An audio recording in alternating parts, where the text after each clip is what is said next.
this is relaxed. Okay, it says it's preparing to live stream the webinar.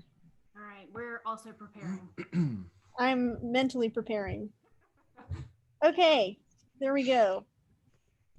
I don't know if they can see me, but they can definitely see you. Okay, it says it's preparing to live stream the webinar. Okay. Hello. I can hear myself. I'm good. This is great. Okay. Well, yeah, we can just make small talk until we get started at 7. I always feel bad starting early, and then the person who's like on time is like, if you're not earlier, you're late. oh no, I'm definitely late then to everything. Also, being early. because this is not on topic, we can go ahead and talk about it now. I need to process that recipe video that you posted with the mayonnaise and the tuna. I've seen some weird crap on the internet, but that one I was literally sitting in the bed with my mouth hanging open, watching as it went from level to level and just got worse. I think someone's just making a joke. They cannot be real. I tried to follow the Facebook page to see what else they did, and they're 100% serious. You know who I blame? The Russians. Oh, I was going to say the 1970s. Big mayonnaise. Yeah, big mayonnaise. Yeah, I was thinking about, because like I read this article. I feel like I tell everybody about this article, so now I'm telling you about it. It literally changed the whole way I look at food, and it's about like recipes in post-war America and how like, there are like all those weird recipes where it's like ham encased in gelatin, and you're like, why would anyone want to eat that? It's like going into the psychology of those recipes and like how it was a part of a cultural response to like war anxiety, like everything was kind of going for containment. Will you send that to me? Yes, I will. I would love to read that. I think about this article like once a day. And I saw in like 2015, so it just lived in my mind for like that amount of time. I saw something just the other day of talking about food in the 70s, and the poster image for it was like bananas wrapped in ham with hollandaise sauce on it.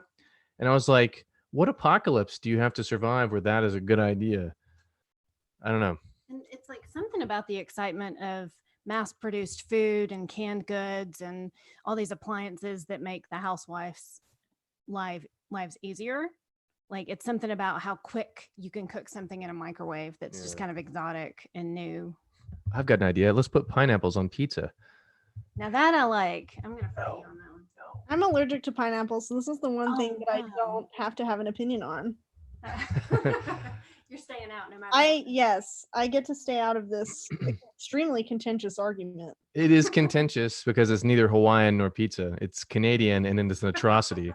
Yeah, and, I mean, my inclination is that it just sounds gross, but like also, pizza is already kind of the food that you eat when you're like going through something. So like, if you need pineapple on your pizza to, feel okay, then like, who am I to say that you can't have it? Yeah. Who am I to say that?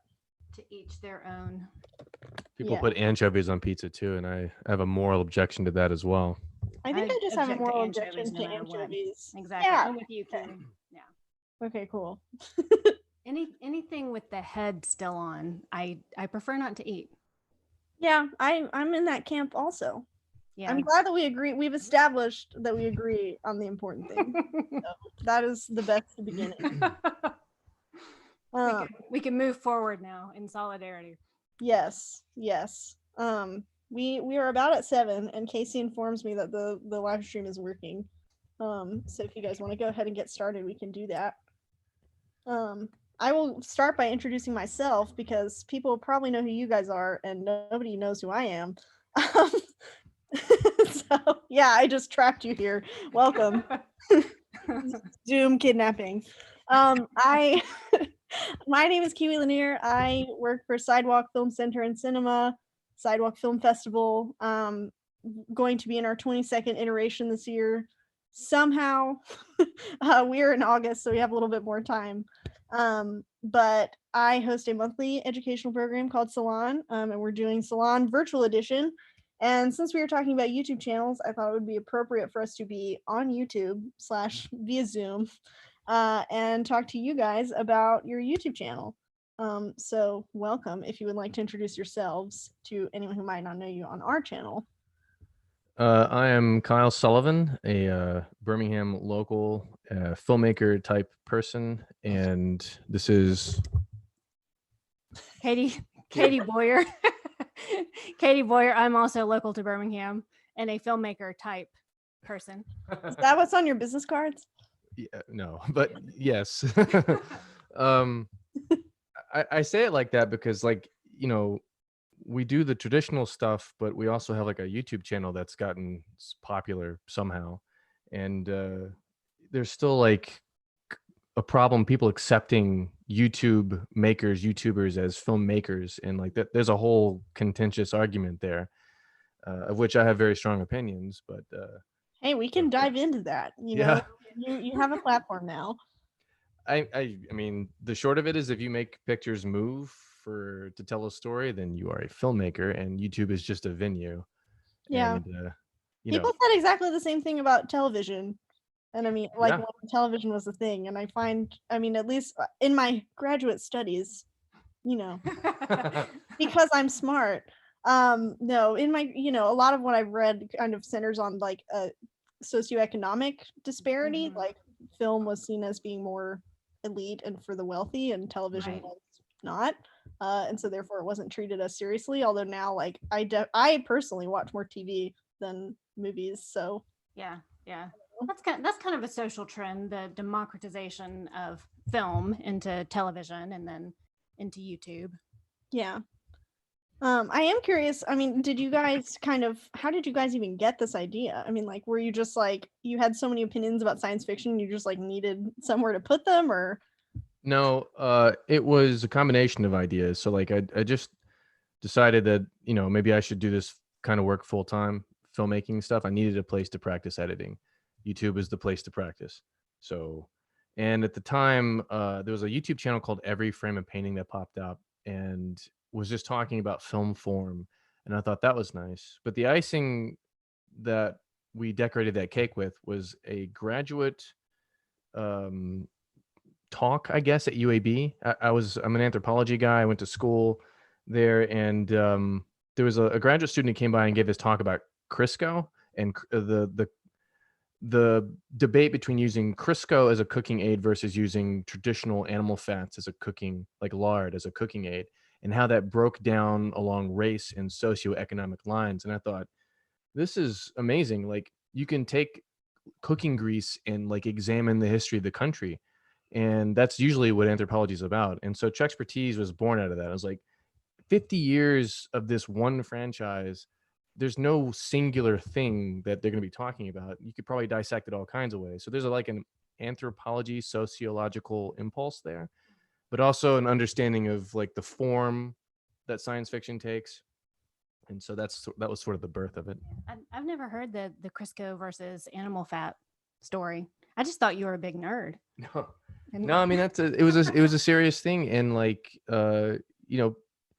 you had to have a certain amount of income in order to afford that when it first came out. And like, it alienated people, and like, it wasn't completely conscious, like, it was just something that was going on in the background. But the minute you break it down, it's like, oh yeah, well, of course race factors into it. Of course, it was interesting. It was more interesting than it deserved to be. And thus our channel was born. Crisco. yeah, Who would have thought? anthropology, science fiction, words, all the things that we love. Yeah, sure. Nice. Was there, so I mean, it seems like, obviously filmmaking tools are used in creating like YouTube videos. But was there anything that you like had to learn how to do that you were like weren't really anticipating, or something that you realized quickly that you weren't as good at as you thought? Basically, I just want you to humiliate yourself on live YouTube TV. Is really my question. That's why we're here, Kiwi. Don't Yes. feel bad. I kidnapped you, and now I'm humiliating you. So when I was 7, I stole something from a grocery store. Yeah, there was a ton you had to learn. You had to learn about social media. I wasn't interested in it really before. In order to promote yourself, it's not just the channel, you have to do a lot of social media stuff. more pertinent to the filmmaking skill set is I had to learn how to make a whole bunch of graphics by myself. Basically taught myself graphic design, and you can see how self-taught it is because it's all terrible.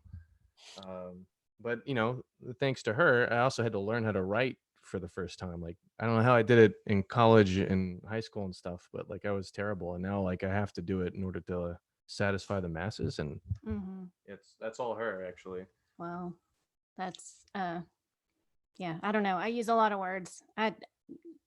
It's kind of funny that Kyle is, making his living as a writer, because I have my, two two graduate degrees in English, and I'm like, when am I going to be a writer? And Kyle's over here just writing stuff and putting it out there, and he's living my dream just by doing it. So that's kind of a good object lesson, that if you want to do something, just find a way to do it and learn what you need to do to make it happen.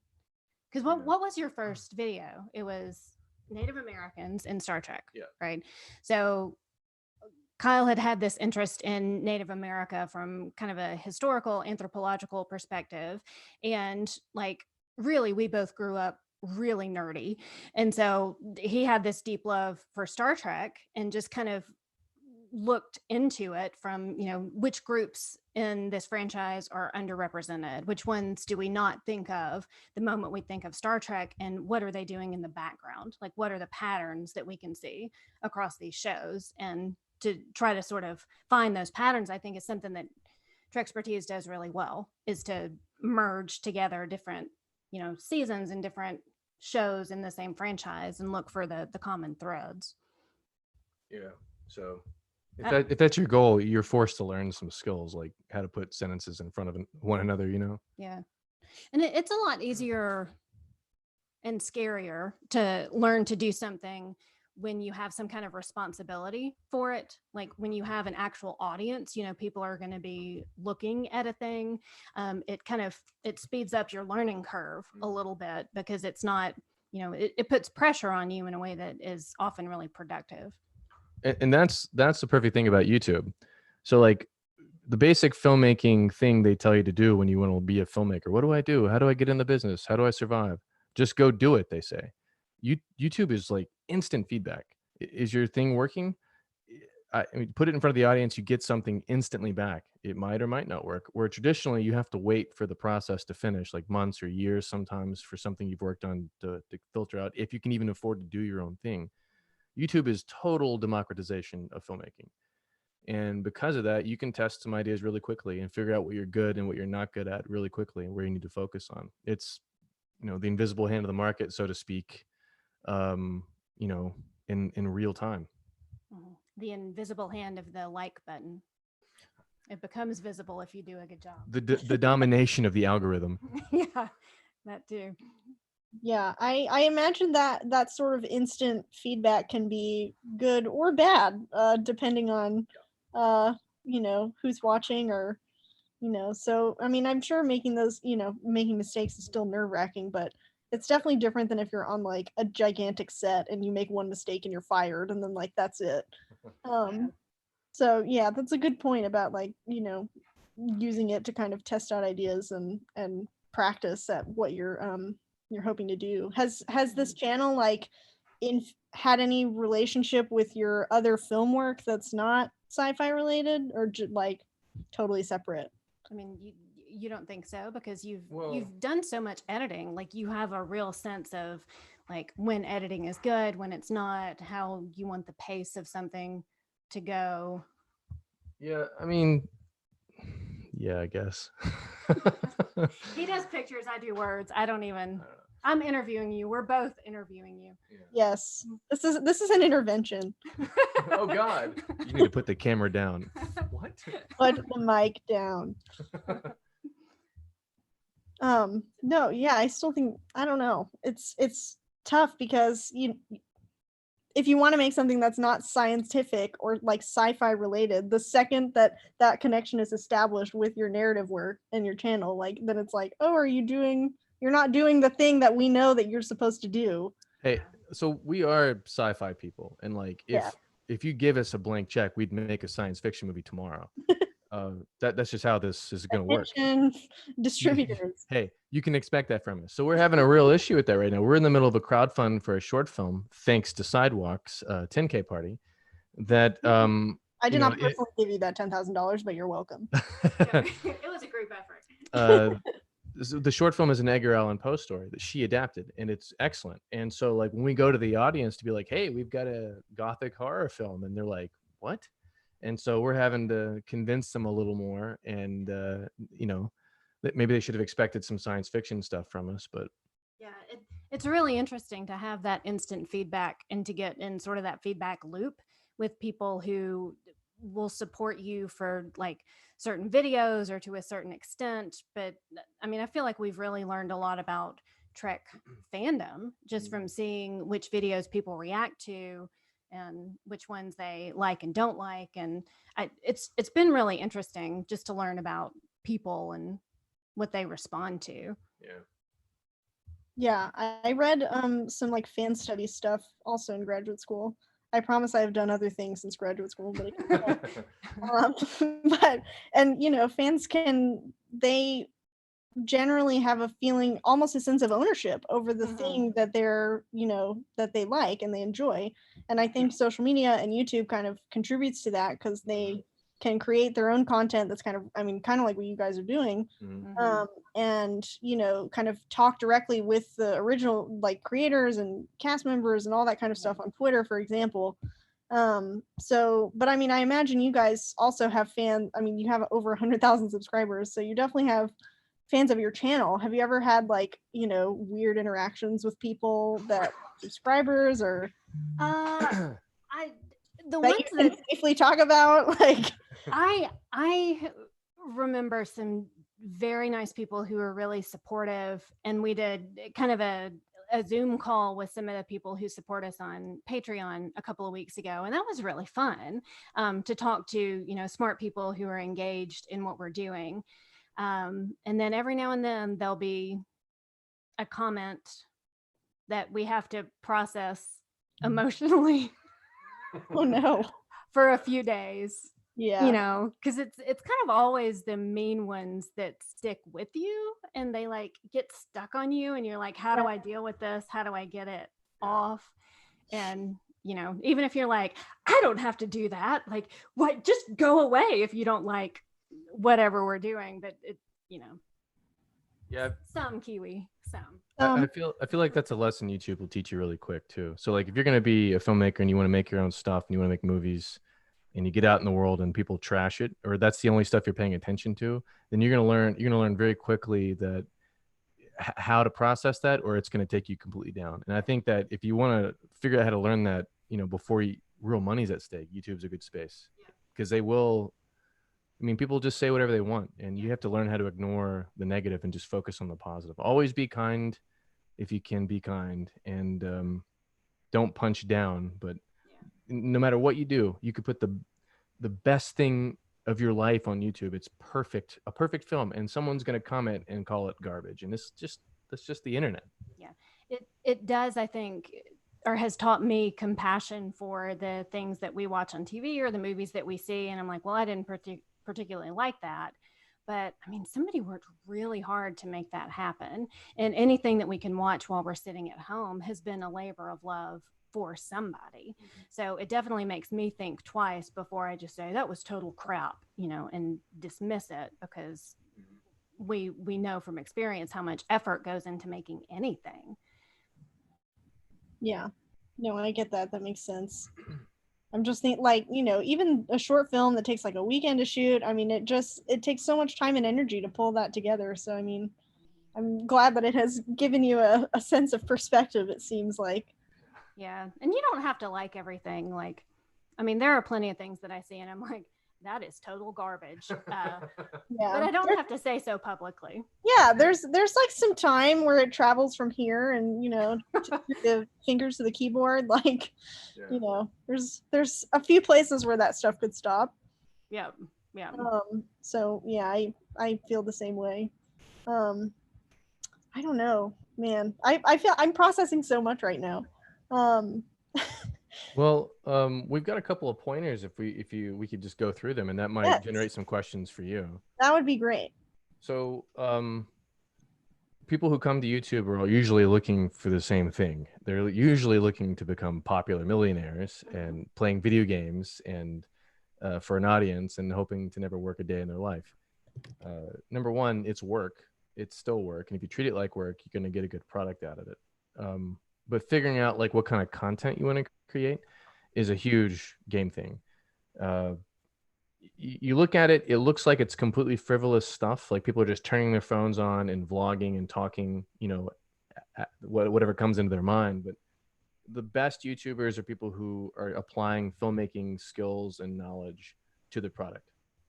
Even vlogging, like this guy named Casey Neistat out of New York. Everyone kind of knows him on YouTube. He's got 10 million subscribers. He's crazy rich now. But he uses basic fundamentals of storytelling, like you would put in a movie, for his vlogs. He makes them look effortless, but he has a decade worth of filmmaking experience, how to light, how to shoot, how to edit, and he's throwing all that into his product on a nearly daily basis. And that kind of stuff shines when you take the time to think about what you're putting out there. So like if you think you're just going to turn your camera on and start putting stuff out there, I would warn you not to do that. Have a plan, think about the content you're going to create, and most importantly, think about what you're going to say, right? And that's when having a good like writing background is paramount. Yeah, okay. So I have a day job. I teach English composition and literature at a local community college that shall remain unnamed for their protection. But I teach a lot of freshmen who, have never had a writing class or, don't have a whole lot of practice putting their ideas in an organized format. And it's kind of interesting to me how much I come back to those very basic fundamentals that I try to teach in my class when I'm working on an essay with Kyle. And like, because I know the freshmen are just looking at me like, why are you being so mean? I don't have to have a thesis statement. I feel this and it's true. And this is how it came out. And I just want to leave it that way. And I'm like, okay, but think about how you're organizing, think about what it is you're communicating, like what is your main idea, and how fundamental that is to any kind of essay writing that you're doing, whether it's for just to try to make your teacher happy, or if you're doing it for YouTube. Like if something has a message, if there's some point that you're trying to make, everything else is more effective because it becomes more coherent. It's like everything is working together in support of your main idea. And so, basic things like that, like having a main idea or using transitions when you're changing from one idea to the other, like that crap that they tried to teach you in English 101, there's a reason for it. It's practical. This is how you're going to use it in the real world. Hey. I'm going to drop this mic. Believe me, no one was more shocked than I was. I have to continue writing essays into adulthood. What? Yeah. You chose No. it. Yeah. No, that feeling is very real, though. I mean, like, you read criticism and immediately your reaction is like, oh, they think I'm a bad writer. They think I'm a bad person. But it's easier for your audience to appreciate the layers of what you're trying to do if the argument is clear. And they're not spending like brain space trying to sort through what they think that you're trying to say. Right. I feel like that was not a very well articulated version of that, but I think you know what I No, mean. I got you. I got you. Yeah. And writing well is one of the hardest things in the entire world, because it really is like nobody downloads a perfect essay from the universe, right? Nobody, not even the Pulitzer Prize winners. Like it's never perfect when you first think of it. You have to go through a whole bunch of crappy drafts and then take out what you don't need and keep what you do. And it's really hard mental work. Yeah. Yeah, it takes a lot of work. It's not you sit down to write and you think genius is going to flow out, and like you just it's constant massaging. It's constant work, and it definitely nothing ever really feels finished. But you know, even something as silly as Trekspertise, like all those lessons, you know, you learn them each time, and people watch it for 10 minutes or 8 minutes and then go do something else. It's just like a normal film. Like, how much time can it take to do X or Y? Why don't they just shoot that there? Like, you have no idea. Like, it takes so much work, and it starts with the writing. If you have a good idea and you can massage the idea into a presentable form, then half of what you need to do is done. Like, even on YouTube. Yeah. And the basics that you would cover in screenwriting or writing for TV, writing for a movie, where you think about what's the beginning, what's the middle, what's the end. Like, that seems so overly simplistic, but it's so basic and fundamental, even to something like a video essay. Like, how are we going to introduce this? Like, what's the bridge that we offer people to come into this story? Like, when do we reveal our main point? How do we conclude? Like, those are questions you have to ask over and over. And it's worth thinking about those things, because, you know, if you spend a lot of time editing and crafting, then it's a lot more possible for you to create something that looks like it was effortless, that looks like you just kind of, you know, oh, threw it on, oh, this old thing. But there's a lot of work that goes on in the background. And that's definitely something that we've learned, and something that we see maybe on YouTube channels that are not our favorites, is that, you know, people don't always put that kind of work into it. And, you know, a lot of people are really funny off the cuff and are really interesting, but it's hard to sustain that level of entertaining people unless you also pause and think about, what am I actually saying here? Like, am I saying it in the most effective order that I can come up with?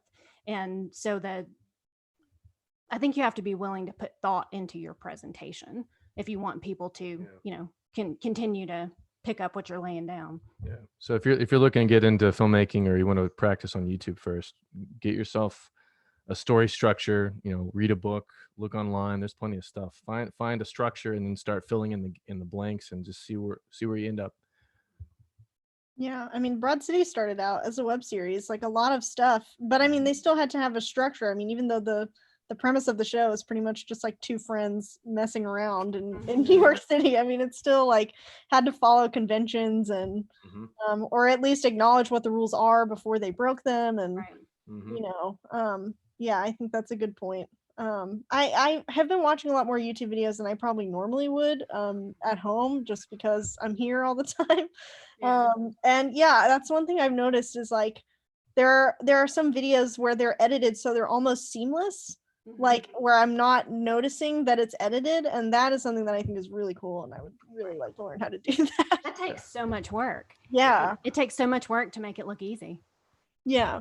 Yeah, and it's the same as the writing. If you take the time to figure out editing a little bit of pizzazz, editing wise, can carry you a long way. Because most people who are on YouTube are just turning their phones on and looking at it and talking, and it's really terrible. There's a terrible glut of that.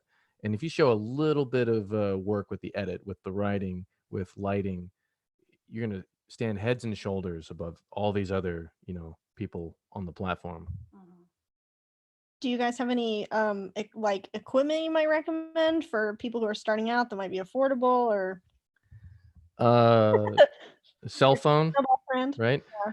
It's just like filmmaking. You can 51% of the picture is sound. If you're going to spend any money, spend it on sound. Yeah. Cell phones have pretty decent cameras nowadays. If you want to upgrade to a DSLR, you can do that. You can get away with a lot. It just depends on what you want to do. Like, so Trekspertise, we're talking about someone else's product. We use a lot of footage that's owned by, you know, CBS and all that kind of stuff. And so, like, it's not really a camera heavy thing. So Yeah, that makes sense. I wouldn't recommend any gear specifically, because anything can be a camera. But you know, spend $160 on a Zoom recorder and a mic, and you're already beating the competition down. Yeah, that makes sense. Do you want to walk me through like sort of the life cycle of a video? Like, you know, I mean, we've talked a lot about writing, but I guess I'm curious, like once you have it written, like kind of how long does it take for it to become a video? I'm out. I only write. Bye, Katie. Well, I'll use we did a video a couple weeks ago called Terrorism in Star Trek Part 1. Real light topic, lots of humor. We started talking about the idea, I don't know, like My dog is upset. yeah. Oh no. Yeah, we started talking about it months. We'll talk about the ideas between the two of us and like bounce around like, oh, that'd be good. Oh, this is a good point to make. And we'll start making notes. And then when we sit down to write it, that takes, I don't know, weeks. And then we record it. We record the audio, edit the audio, start the actual edit, screen grab, make any graphics. For this video in particular, that took 3 or 4 weeks, just the editing. And then once we post it, and here's an important tip for anyone who's looking to do this kind of stuff. Your graphics on social media, your thumbnail is more important than the video. I know that's sad to hear. That's surprising, but important. It's important. Like we once changed all the thumbnails on the channel and we got an uptick on every video as far as views. Like how you advertise a video is down to the thumbnail. So like you spend a little time with the graphics and you're going to get a lot of mileage. And so, all that graphic work takes weeks to make. And then we post it, make sure the graphics for social media are good and post all that stuff. And then there's a big flash of viewers and probably about 2 or 3 weeks worth of wall-to-wall comment. And then it starts to trickle out. And each video is a little different. Most of them kind of peter out to a certain level. And when a new video is released, all the other previous videos, like a rising tide lifts all boats, they all get a bump because you're attracting new people and then they go check out your back catalog. And that's basically it. Every now and then somebody will interview us or a website will post a video and it'll go crazy. We have one video about the history of the Borg and it was posted by Geek Tyrant and the thing is still moving. Years later, it's still like millions of views and it's just that, but don't expect that, it's because Jerry Ryan's in the thumbnail, 7 of 9. Yeah. He advertised using the hot Borg. Yeah. Sorry. You But didn't make the system. You just play in it.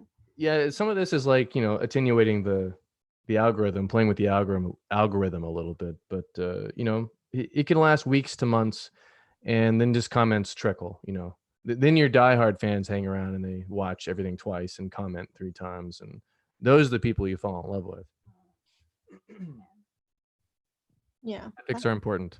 That makes sense though. Like hearing that was surprising to me, and then it immediately wasn't because I have definitely passed like thumbnails on YouTube, and I'm like, that graphic is really overwhelming. I don't want to watch that. Like it has like 4 speech bubbles in the corners and like a lot of exclamation points, and I'm like, I'm good. I'm gonna watch something calmer. That's like about. I'm here to relax. Don't overwhelm me. Yeah. Some of that timetable is different based on content too. So like Casey Neistat, for example, is really quick. He's a really quick turnaround. The guy's an editing machine. His content's not for everybody, but the guy edits like a monster. And I'm not that good. And also, when we're crafting an argument, we want to take our time and make sure we don't sound like idiots. So like your workflow is kind of important. Figuring out a pattern for the workflow is really important, and it really depends on what you're doing. If you're doing a vlog, it doesn't take you as long as doing a video essay. Yeah, anything with graphics takes a really long time. Like a video we had a couple of months ago was about not Epic Trek, but the insanity of nostalgia, which was a review of a Black Mirror episode, and it pulled in Don Quixote, the novel. So that's my English geekness in there in the writing. But it also had some really cool graphics we got help from a graphic designer on some of those. Yeah, Josh helped us. And then you did some of the graphics as well. And that was probably the biggest slowdown on that video, because even though the writing was like the video was kind of long, the text was several pages, but that didn't take nearly as long as doing the graphics. So it's just kind of every video, when the message changes, the needs for that video change. Like some are more, just quick clips. Some are, just talking to the camera, and those go by really quickly, but it can just knowing what all the layers are in a finished video can kind of help you figure out how much time each one is going to take. I'm looking at a question here really Yeah, we have quickly. some questions in the comments. What graphics editing would you recommend? I use Premiere Pro. It's a monthly subscription thing. You can use iMovie. You can use, there's free software. I mean, if you pay money for software, you're going to get better quality generally, but you don't have to start there. You use the GIMP for a lot of your graphic stuff, and that's open source, right? The GIMP. The GIMP is open source Photoshop alternative. It's free. I do all my graphics work there. So like you could get started really cheaply with that kind of stuff, generally speaking. Yeah, I feel like learning iMovie is a pretty useful gateway if you want to transition to Final Cut Pro. So if you're thinking about Final Cut, but you're intimidated and like, oh, I don't know, I don't want something with all the bells and whistles, but I want like sort of Final Cut with training wheels. Yeah, that's a good option. Yeah, and if you're serious about it, it makes sense to invest some money in your equipment, but I'm seeing a comment about people who buy Reds to do YouTube. That probably is overkill. Where's Bill at? You need a YouTube channel, Bill. Yeah. But if you can think of, what's the most cost-effective way I can accomplish what I want to accomplish, and, give myself permission to cut a few corners just to get the practice, then you can try it out without, compromising your future financial security to buy a camera that you use once, and then you're like, this was hard, and then you never use it again. So there's a lot of cheap, good technology that's good enough to help you learn what you need next. And if you haven't ever attempted it, then what you think you need may not be what actually works for you. So it doesn't make a lot of sense to spend money to get started or to spend a ton of money to get started. But there's kind of a happy medium in there where you need the equipment to do a good job, but you don't want to overspend before you know what you're doing. Yeah, that requires a lot of like hand wringing a little bit.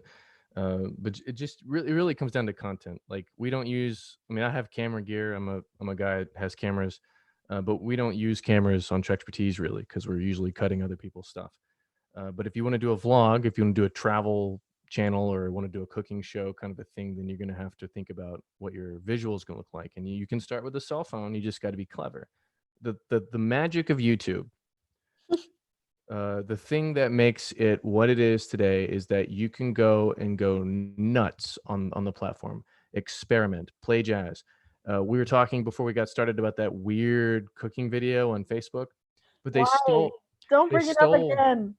They stole all the language, the visual language for that video from other like top-down social media feed cooking style videos, and that is a recent visual style.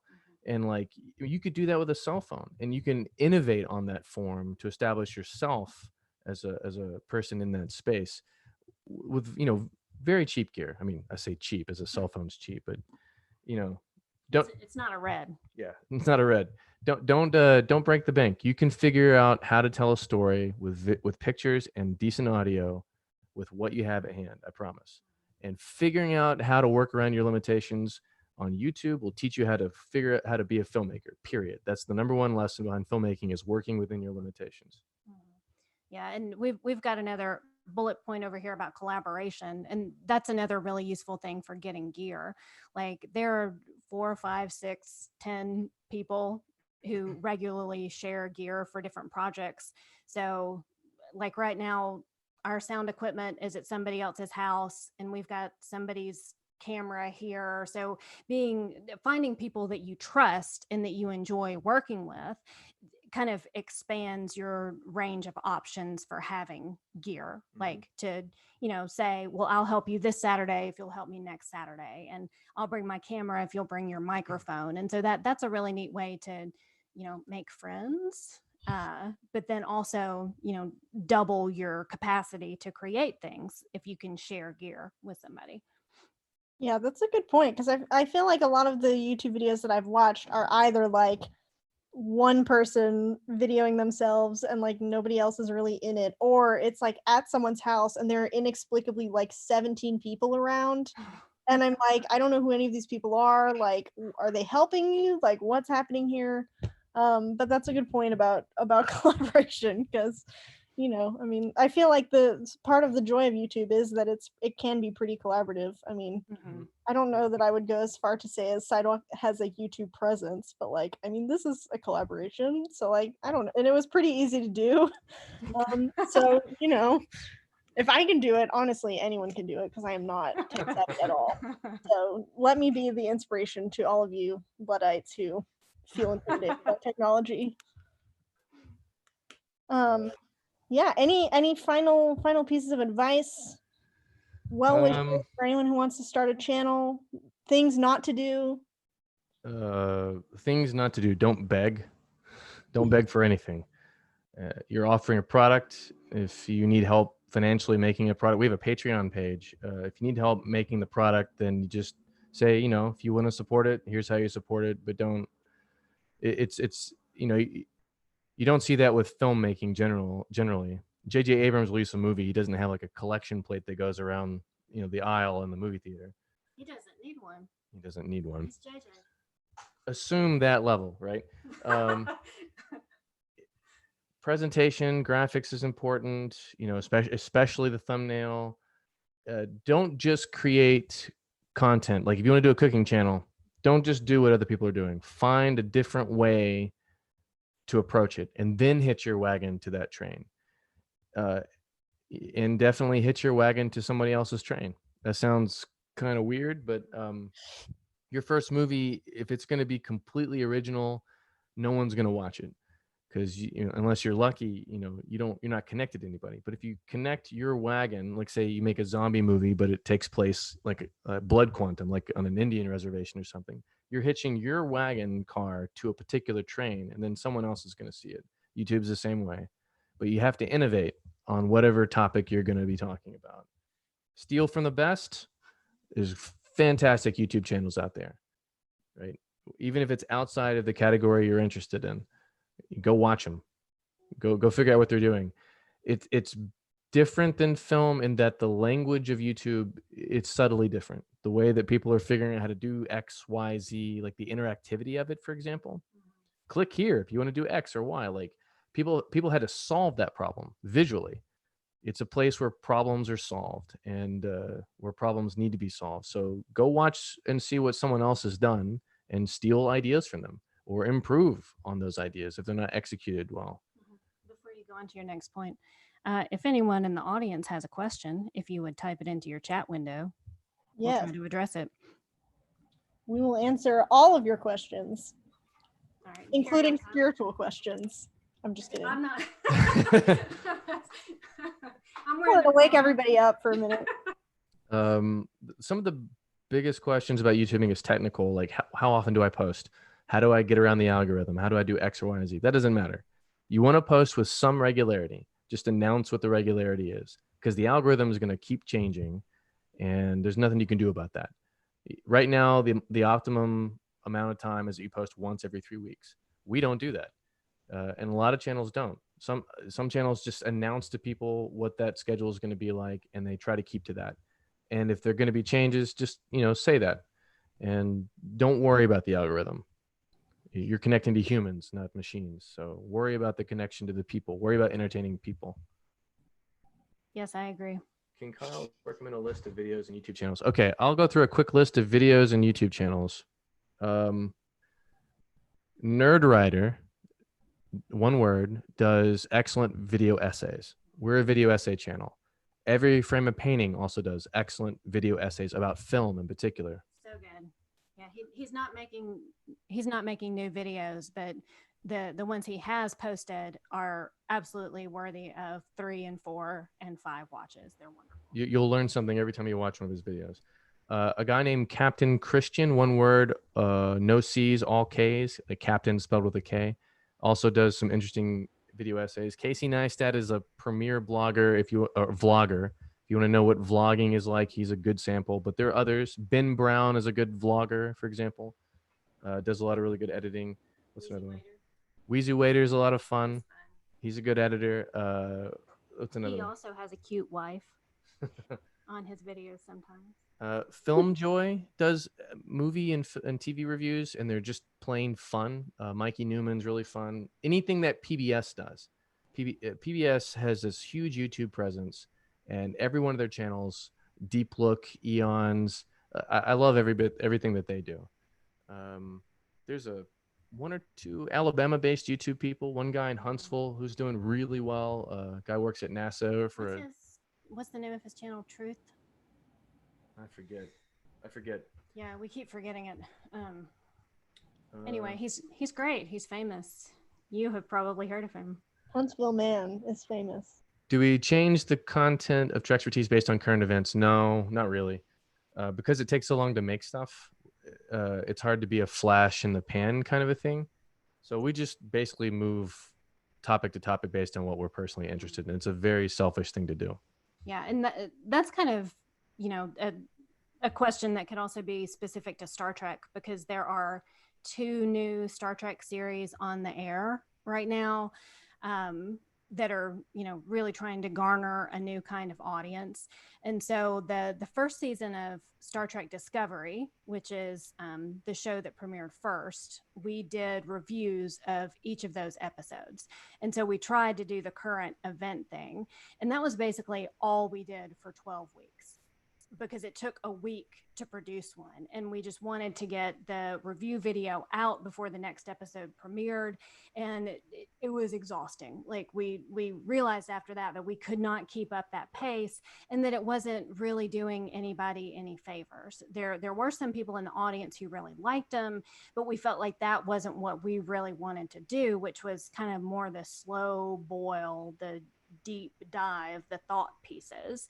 And so Star Trek Picard, which premiered a couple of months ago, there is a review of all of season 1 coming, and it's thoughtful and it's well put together, but it's going to be 40 minutes long. Yeah. It's a deep dive, and it's taken a while to put that one together. It's the same with regular production. The production triangle, cheaper, faster, better. You only get to pick 2. So Yeah. We picked our 2. Question from Angela. What social media platforms do you use to promote your channel? Twitter and Facebook. We have an Instagram account. We have the other accounts locked down, but Twitter and Facebook seem to be the heavyweights, and that's where people are. So yeah, that's what I'd recommend. Yeah. The young kids are on Instagram and TikTok. They're not our audience. we know that. You won't catch us doing any dances. Yeah. I had a comment from one of my friends because I busted my foot last week, and they were like, I'm amazed you're so busy. And I was like, I'm saving the dance routines for later. So no dancing for me either. Yeah, but I think there is something to be said for knowing what your product is, like knowing what it is you have to offer and where the people are who would want that thing. And so if what you're doing is something that's maybe more in the Casey Neistat vein, where it's just like flashy, quick, cool skateboards, then, maybe something short would work really well on TikTok, and maybe that's where you need to be. But for something like us, we move at a little bit slower pace, and so we're on the your middle-aged people's social media. No offense, Facebook. Now people are demanding that we dance. No. There's already a pandemic on. I don't know what else you want. I just it's a space for innovation. I can't keep harping on that more. Don't worry about what other people are doing, but definitely innovate. And let's see, current events. Any more questions floating around? Yeah, I'm trying to see. 2 more channels I'd recommend while you're looking for a question. Bill Wurtz, WURTZ. If you think history is boring, go look at his history of Japan video, and I promise you'll feel like you're drunk at the end of it. That is one of the weirdest, most wonderful things I've ever seen. It's perfect. It's a slice of perfection, and it shows you exactly how you really gain success on this platform is by thinking outside the box, by taking two categories of something, whatever it is, and smash them together, see what happens. Yeah, and it gave us a line that we say to each other: "Knock, knock. It's religion." Watch it. You'll see what I mean. Okay. Are you going to show them the wall of donors? Well, I wish I could, but the computer is big and heavy, and I can't. It's over where is there. it? Yeah. Oh yeah, it's You're building a wall. It's for your film, right? Yeah. Okay. So, Garden of the Gods, Edgar Allan Poe story. We brick a guy in, blah, blah, blah. Not to spoil this 160-year-old tale. So we've gotten a whole bunch of little tiny cinder blocks and written people's names on them, and all the donors go into a wall. Cool. Yeah. We're geeks. I mean, Yeah. I'm not really doing anything productive with my time in quarantine except playing too much Animal Crossing. That at least yields you some sort of physical result. So, and also you have a film that you're trying to finish, which I think is cool. Yeah. Yeah. In the middle of a pandemic. So, yeah. Yeah. I mean, hey, we're all sitting inside. If you're doing post, this is like an ideal time for you. Hey, Yeah. if you're going to watch a movie, why not ours? Yeah. Yes. Somebody's got to make that stuff. Yes, they do. I'm going to plug one new thing that we have coming up. I'm launching a new educational program because I've lost my mind. It's called Sidewalk EDU. It is a series of online workshops with filmmakers from around the country. Some festival alumni, some just festival friends. Some of them are one-offs, some of them are series. We have like a ton of stuff coming up. We may or may not have a class on Premiere coming up. Tickets are not on sale, so you can't buy them yet, but they will be going on sale very soon, in addition to some other stuff that might be useful. And we're splitting the proceeds 50-50 with creators, so 100% I of love the it. ticket fee goes to support independent film. That's great. I love it. This is literally an idea I had in the shower, and then I sent an application out, and like I got 90 responses, and I was like, oh my god. So, Well, heck yeah, man. I'm gonna keep doing it as long as people want to do it. Yeah. Definitely. Your audience. Yeah, I mean, hey, I want to learn everything if possible. So I'm just planning stuff that I want to learn. I'm like, okay, cool, let's do it. Yeah. Oh, David is asking, what is Animal Crossing? Oh, that one's for you, Kiwi. It is a time suck. Do not play it. Actually, it's very calming. It is a game where at least the current iteration of the game is where you build a desert island and you build a house and you have neighbors, and basically you just like catch bugs and fish and build stuff until you're tired of doing all of those things. But honestly, the timing of its release is kind of funny to me because it came out on like March 20th, and I was like, this is amazing timing because right now everyone wants to just disappear to a remote island and just start over. So that's exactly what everybody is doing in Animal Crossing right now. Sounds all right. Something about mixing two different subjects together on YouTube. Yes. I'm telling you, it's just pick two different things. And tell you what, combine a cooking channel with a soap opera. I promise you, someone's gonna watch that. I would watch the sausage. Yeah, mashups are great, and that's kind of building on what Kyle said about hitching your wagon to somebody else's wagon, or however you put it. That when you do a mashup, that's what you can do. Is here are these two things like vampires and the Spanish Armada. I have no idea what that is or where it came from, but I would watch it. So those can be really interesting. And it was also interesting. This is kind of to go back to some of the Trekspertise videos when we did the ones that were about like specific groups of people. We had a really interesting experience because the first video was about Native Americans in Star Trek, and it got some views. It moved around, and then Kyle heard from an actual Native American, a Kiowa man named Russell Bates, who had written for Star Trek in the 60s. He was the only Star Trek writer to ever win an Emmy, and he did it for an episode of the animated series. And he got in touch with Kyle, and he was like, let me tell you what you missed in that video. So it was a little bit confrontational to start out, but he was the nicest man and was so interesting to kind of get to know. So you never know who's going to be in your audience. I feel like that's the kind of criticism I would want. I would be like, whoa. It led to a second video. I'll say that. I mean, combine stuff, innovate, find a way to do something hasn't been done before, and I promise you, people will show up. And that's YouTube will teach you how to filmmake in general, but it's also a place to test those ideas out. And if anyone takes anything away from all of this, take that away. And the Native American thing in Star Trek was just combining two things I was interested in, and it produced a thing in the world I had no idea was going to happen. And just keep doing that, because if you do stuff like what other people are like, if you see a zombie movie and you want to make another zombie movie like it, you're gonna fail, man. That box is checked. That's already been done. Think outside the box. Yeah. There's it's even I mean, I feel like a lot of what we've been talking about is like, sort of essays about an existing text, but even if you're doing a sort of documentary series, like even if you're making a documentary, like or if you're really interested in this one family, for example, like there's so many different ways that you could approach that. Like, and so it's not like you can imagine so many different life cycles for an idea.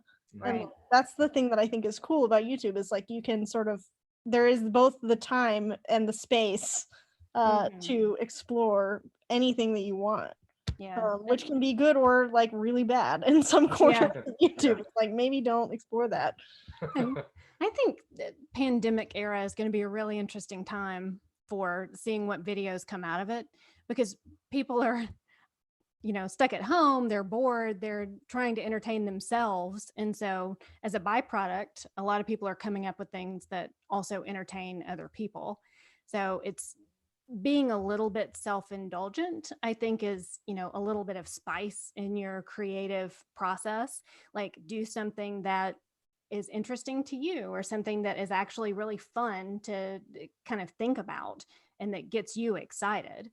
And because some people will say, well, here's what the market is, and this is what people are buying these days, and by the time you get something finished, the market has completely changed. The algorithm is different, and if you have spent all that effort on something that didn't interest you, then that's not very fulfilling. But if you come up with some weird vampire armada idea and you just think it's the most awesome thing, then you've had a great time, even if nobody else likes it. Well, Bill likes it. He's in the comments. He's Team Vampire Armada. All right. I'll talk to you about that, Bill. Yeah, man. New film. YouTube is a space where you shouldn't worry about the numbers. Just do something. Just do something you want to do. And when you get to J.J. Abrams level of the game, then worry about what the audience is going to do or not do. Yeah, maybe save the lens flares for later. Yeah. Although lens flares are cheap. You can put that in your YouTube. Fair. We have a lens flare in our movie. Oh. Thanks, Bill. Dave wants to know how I linked this Zoom meeting to YouTube Live. I just pushed a button. That was it. It's really not that hard. Luckily, I'm just glad I remembered our YouTube password. That was really the only thing that I was worried about. That's key. Yeah, remember your passwords, friends. Well, thanks so much, guys. I have really enjoyed this. I hope you are staying safe. Any last thing you want to plug? Garden of the Gods Film.com. Gardenofthegodsfilm.com is our current crowdfunding campaign on Seed and Spark, where we've got some incentives that we think are really fun. You can be in the wall.